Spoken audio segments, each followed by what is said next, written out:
Welcome to Business Success Tips, where you learn to make more money in less time and have a lot more fun. My name is Paul Sanneman. I am the founder of Contractor Staffing Source, where we help contractors build great teams. My guest, Angela Kiel, is from BDR. She's in charge of business development. So, Angela, tell me, what does BDR do? Great. Yeah. Hi. Great. Thanks for having me. I'm excited to be here. So I'm not in charge of business development, but I work in business development. I feel like somebody might hear that and say, I you're see. not in charge of it, right? But I do work in business development for BDR. So BDR is Business Development Resources. We do profit coaching, financial planning, marketing services for trade-specific companies. So we are trade-specific industry experts in everything growth and marketing in that genre. So Okay. So I would say your personal expertise is a lot in marketing, right, Angela? correct. Yes, that is my So background. let's start. There's a lot of confusion in marketing these days, right? I mean, where to Mhm. spend money, how to spend money, using pay-per-click. So I'm just going to talk about some things that I think are confusing and maybe you can help me out. Sure. Okay. So the first question is, how much money should I spend on marketing? Because it goes all over the map, right? So Yeah. let's say I'll pick a number, a $3 million HVAC company. I've got 10 employees. Um, what should I look at? What should I look to allocate toward marketing? And what should I spend it on? Sure. Well, the industry standard is what they typically say is anything from 3 to 10%. So a 3% of revenue would be like in a maintenance phase. So let's say you've just had another growth spurt and you're ready to sort of maintain what you've got. You could spend a little bit less, closer to that 3% of revenue. I can't do the math that fast, but 3% Right, of revenue exactly. would be like a maintenance phase. About 6 or 7 is what we typically see, 6 or 7% of revenue, and a 10% would be sort of an aggressive growth phase. So sort of where a $3 million company is probably more on that, a little bit more maintenance. You're not aggressively growing to the next wall or whatever. But anything from we see about 6 to 10% of revenue is the recommended spend. I use an interesting concept, growing to the next wall. What does that mean? Yeah, so that's a BDR thing. I'm fairly new to some of the profit coaching elements of that. Of BDR specifically, I come through the marketing services department, so that really is my expertise. But BDR talks often about the walls within growth, within HVAC specifically, company growth. And let me see if I can pull that information really quick. Let's see. They typically talk about, based on revenue size, is the different walls that you hit. And they essentially are about 750,000, a $2.5 million company, 6 million, 14, and up from there. And each level is essentially a wall that you're growing toward. So you're going with your profit growth toward each wall. So a $3 million company essentially has just crossed over that first wall. And now they're going to maintain to the point where until they grow their profit to where they're going to reach that second wall, which is about a $6 million company. I personally don't know enough about that to speak with much more authority on exactly what that means, but that's sort of what we talk about when we look at different revenue levels. Okay. So now question is, That's if you're helpful. spending whatever 3%, how much do you spend on SEO versus pay-per-click? I mean, is it Sure. 50/50, 90/20? How do you allocate your marketing budget? Yeah, that's a great question. So things like SEO, when I approach SEO is really intrinsically linked to the website. And the way that BXB approaches, let me clarify, BXB Media, I come through the BXB Media department. We were our own independent marketing agency for a long time. And now we are a part of BDR. We are now the marketing services department within BDR. So I apologize if I use those things interchangeably. The BXB Media structure essentially is a website and SEO are intrinsically linked together. So depending again on sort of where you come in from a from a revenue standpoint, is where we would, depending on what we do with the website. So I'm trying to do the math really quick to see sort of how you would allocate that percentage. And it also, it's a little bit unique to each company, right? So because different marketing things are going to have different effect in different geographic areas, different types of demographics. So some places are going to be a lot heavier spend in paid ads versus maybe direct mail or some other types of marketing efforts. I guess I could do the math really quick and sort of see what the split would be in terms of, like, let's say 5% of, let's just work with our $3 million company, right? That's So 150,000. 5%, we're gonna,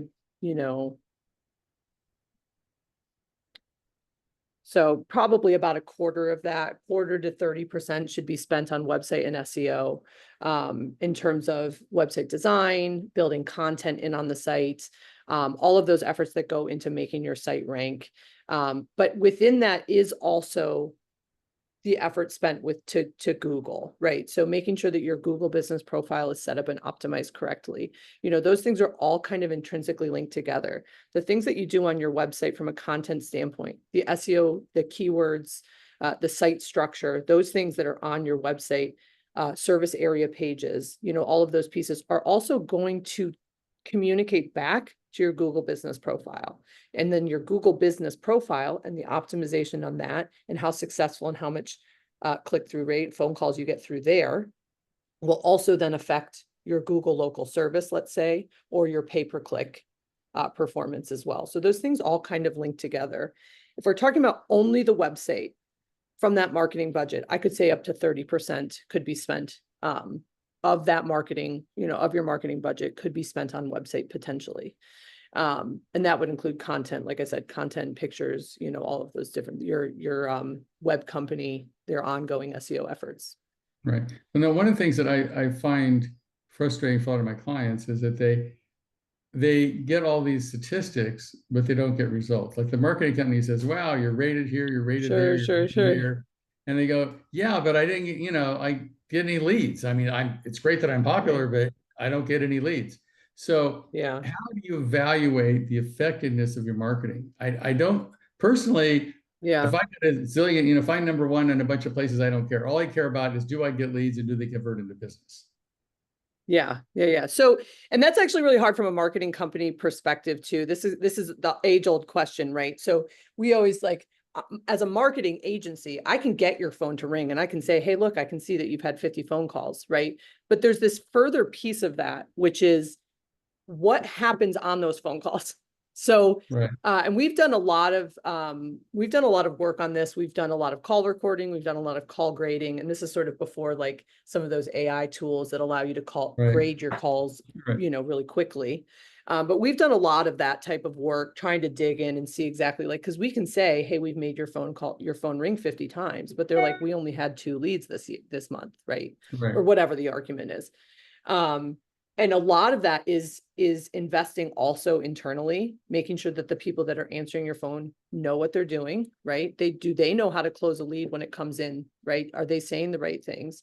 So there is often what happens is the phone will ring and we'll see, okay, you closed this many service calls, this one turned into an install. And that would be, you can track those things with your, your dispatch software, your CRM, things like that.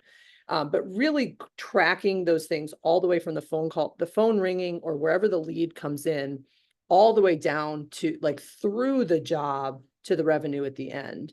But a lot of those leads are lost in that initial phone call, in that call first contact. That space in there, we've done a lot of research over the years and can see missed opportunity. We can see where this would have. What should that conversion rate be? Let's say I'm HVAC. What should my conversion rate be between the phone ringing and it turning into appointment, and the appointment turning into a job? Sort of that sales funnel. What are ratios that would be reasonable? I would say on average, what we would like to see, there's a couple different things I can think of is, typically what we see on average, the cost to bring, when you look at your marketing dollars spent and all the new clients that you had come in over the month, let's say, and you average those out, typically we like to see, on average, we would see potentially anything from like $250 to $500 per new customer, right? Okay. So what we strive for, of course, is to bring those in at less than that. So we often turn around clients that, when we do all the math, $150 $500 a new client, things like that. But an industry average is about depending on seasonality, of course, because different types of the year, Right. especially for HVAC, plumbing and electrics, not as quite as seasonal. This is HVAC specific, but based on seasonality, anywhere from $250 to $500 per new customer, right? But I've seen benchmarks as much as like 1 in 4 1 in 4 calls should turn into a job. Again, it's challenging because it is dependent a little bit on demographics and geographic location. Right. HVAC industry marketing is really challenging as a whole because it's a high risk purchase. Like when we talk about installations, they're very high risk purchases. People aren't, we don't have a direct sales funnel, right?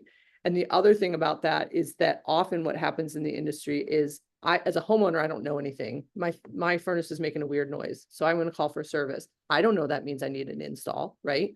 Or I don't know that means I need a new furnace in 6 months. So as the HVAC companies, it's their job both to get in that house, but then what we talk about all the time is owning the home, right? So you've spent your marketing dollars to get inside the house because this person called you for service because you came up for whatever reason based off your marketing dollars, right? You get in the house. Now it's your responsibility. Your technicians and your comfort advisors need to be empowered and trained to really build the relationship with that homeowner and own the house. Because 6 months from now, when they do need a new furnace or air conditioner, they're going to call you. Are they going to call you, or are they going to go to Google and look for somebody new? Did you build a relationship to the point where they're going to call you when they do need that new furnace? Is there some way of tracking that? Of tracking that? Yeah. So one of the things we recommend, we have a number of different sort of creative ways of maintaining a relationship with the homeowner. Especially, let's just say, for example, we're in the house for service. So one of the things, of course, is like equipment stickers. But additional things, like I've had clients that leave magnets, on the fridge, or they leave some other sort of leave behind. I had one client one time that did own the kitchen. So they would leave chip clips and little spatulas with their branding, pens, notepads. So that type of sort of collateral can keep you sort of front and center.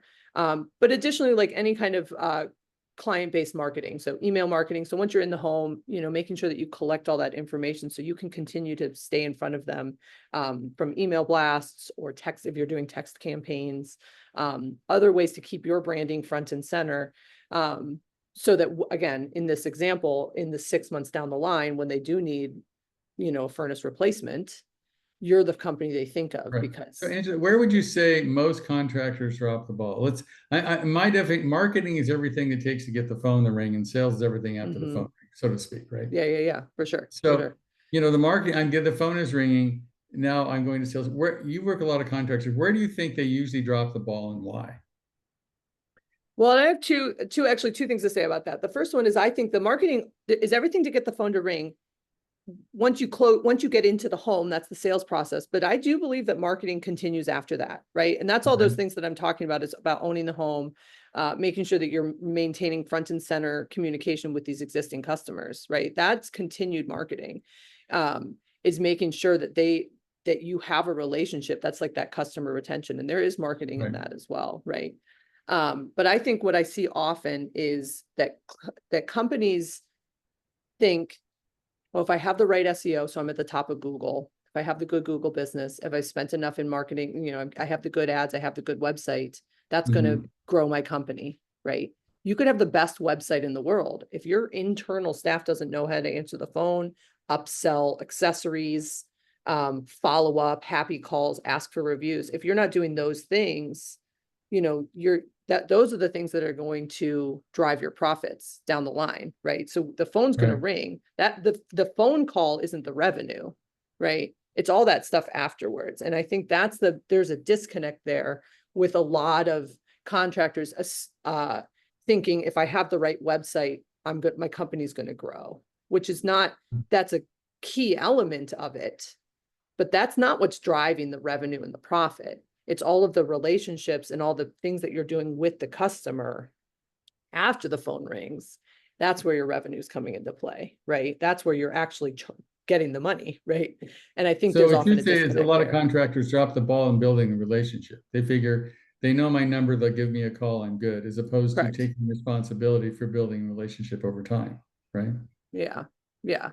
I would absolutely agree. And there's a number of things that we can do. And that's a lot of what BXB does in general, is trying to uh, help contractors understand not just the importance of doing that, but then giving them tools for how to do that. And there's some things that you can do, without a lot of effort. There's some things that you can do to build that customer relationship.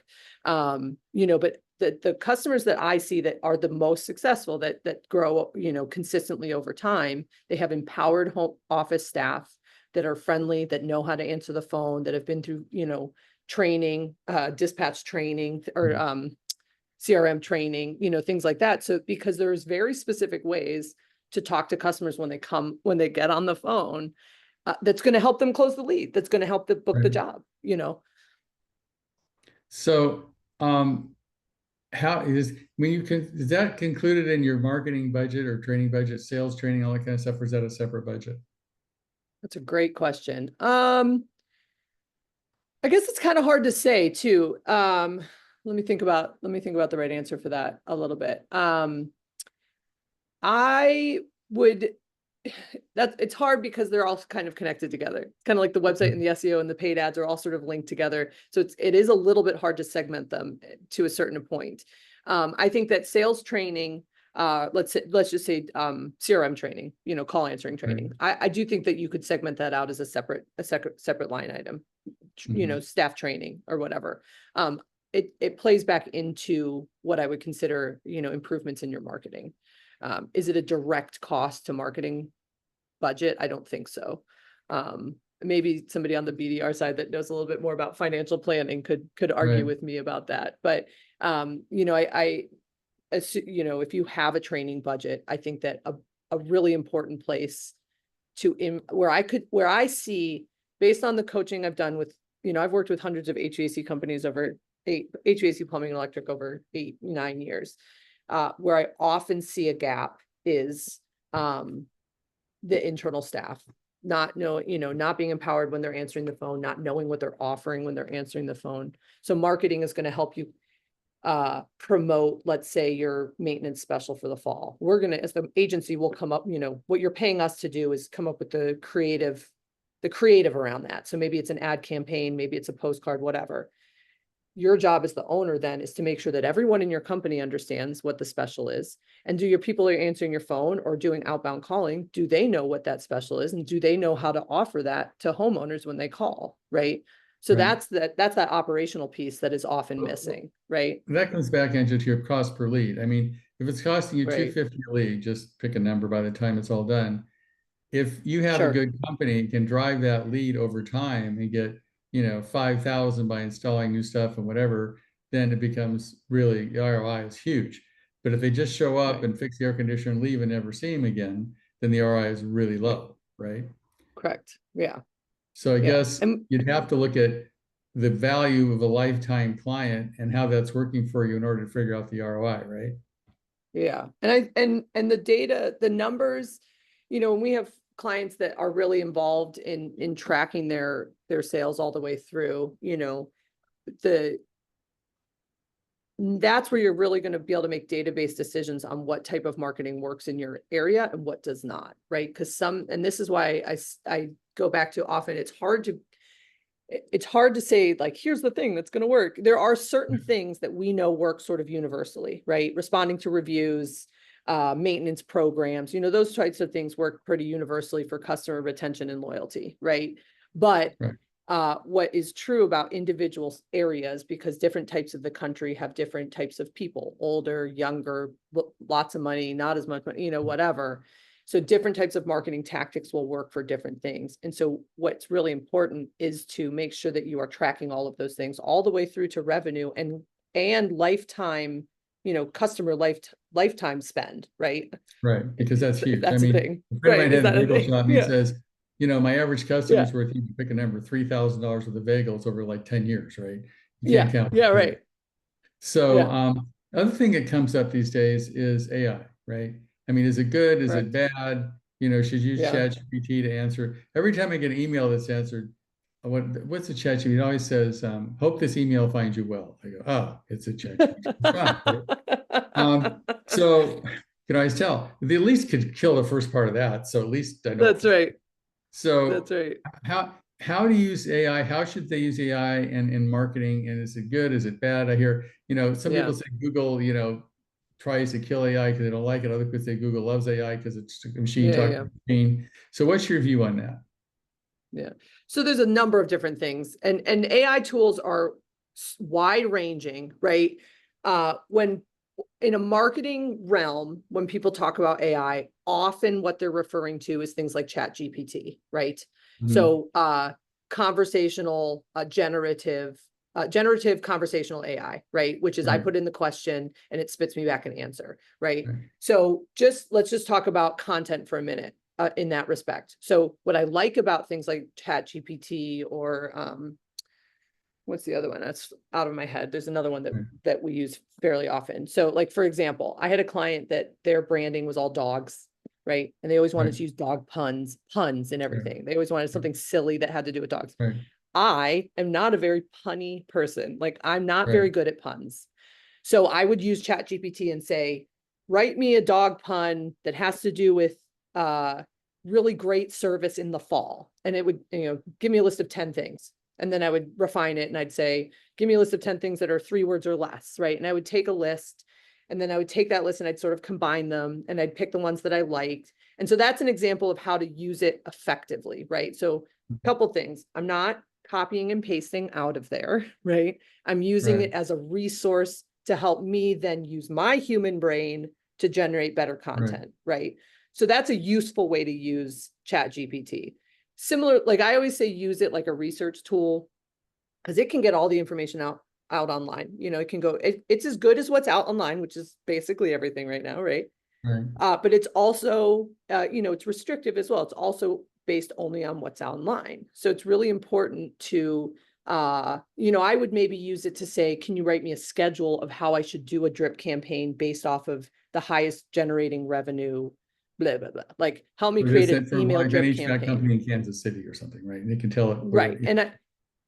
And to be as specific as possible, right? If the better information you put in, the better information you're going to put out. So if I can be very specific about my area, about the type of customer, and I can say, please write me a drip schedule for this email campaign. That's an effective way to use it. You still also need to make sure that you're reading through all these pieces to make sure, that it's accurate to you, because there are a lot of instances with AI generated content and other things just being completely inaccurate sometimes, right? That's true. So it's always, you have to proofread everything. So I say use it as a research tool, right? It's a really good, I can do the same amount of research that it can do. It's just going to take me 2 days. It might take them 3 minutes, right? So it's an efficiency tool, an efficiency research tool, right?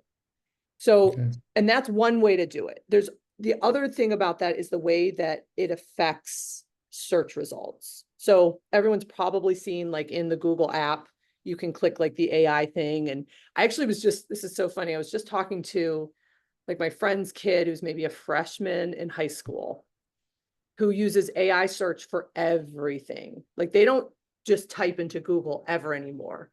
All they're doing is like AI voice search, tell me a blah, blah, blah, right? So, and the thing to know about that is that Google search engine as a whole has already been using machine learning to interpret search results for 10 years. So if you remember a moment in time where instead of having to be very specific in your search, you could just ask kind of a random question, like 5 or 6 years ago, you could just start asking sort of a question and you would still get a good set of results. This is where Google started using machine learning to interpret search questions to return results instead of just being literally word for word. Like if I said air conditioner, the site had to say air conditioner. But now I can say the cooling in my house is warm or something. And Google will interpret that to mean air conditioning, right? So it's getting smarter about understanding what you're saying. Correct. And so, but on the flip side of that, it can also tell when content is AI written. And you don't want to use just flat out AI written content on your website. Google does not like that, right? So, but it doesn't like to say, like, it doesn't mind if you use AI-based content, like if I'm using it for a research tool, because theoretically it won't know that I'm doing You have that. to give it enough human to it, that it's not pure AI, Correct. right? That's exactly right. That's exactly right. Okay, that makes sense. There's a lot of gray area in it, that's hard to, it's hard to have a really good answer. The main thing about just AI in general is to make sure that you're always proofreading all of those things, and Right. to make sure you're And use it using as your a human. tool, not as an end result. I get it. Correct. Yeah. So, Yeah. Angela, if people want to reach you and they're interested in, BDR services, how do they do that? Sure. So they can email me directly. Let me see if I can come up with a quick. We have a couple websites. So BXB Media has a website. BDR has a website. You obviously can reach out through both of those. I also have, people can certainly email me directly. What I often do with people that are interested in learning, if they have specific questions, like I'm a Google expert, I'm basically HVAC, plumbing, electrical marketing expert for the most part. Some AI stuff I don't know as much quite yet, but because it's pretty brand new. But I will offer like a free SEO web Google audit, essentially, if people are interested, and they can schedule with me. I'll do basically a complimentary hour marketing session. So you can bring all of your questions to me. I'll answer any specific questions you have. And I can also, and then I obviously, we can continue to talk. I can also provide reports that you can even take back to your current web company if you need to, things like that. So, okay. So we just and that would just be my email. How do I get that to you? So it's bdrco.com, right? It's bdrco.com, correct. That's the BDR website. And I do think, let me see, if they have, let me see, because there's a lot of company stuff on here. The other one is let me see. I don't know if this is integrated into the BDR website yet. So just a real quick backstory is BXB was acquired by BDR this spring. And so we still have our own website and branding out in the ether. So if you want to get in contact about marketing specifically, the website is bxbknowshvac.com. Okay. So that would be the marketing specific, but BDR also there, you could still get, it would still get to me eventually through BDR. Cool. Yeah. Well, Angela, thank you for being here. And I see if you have any question with your marketing is working or not, especially in the services space, you should give Angela a call, because I'm sure you're going to learn a lot, right? And that changes for sure. Week to week. It's changing all the time, literally, right? Absolutely. Okay. Thanks for being here. I appreciate it. Yeah. Thanks for having me. I appreciate it. It was great.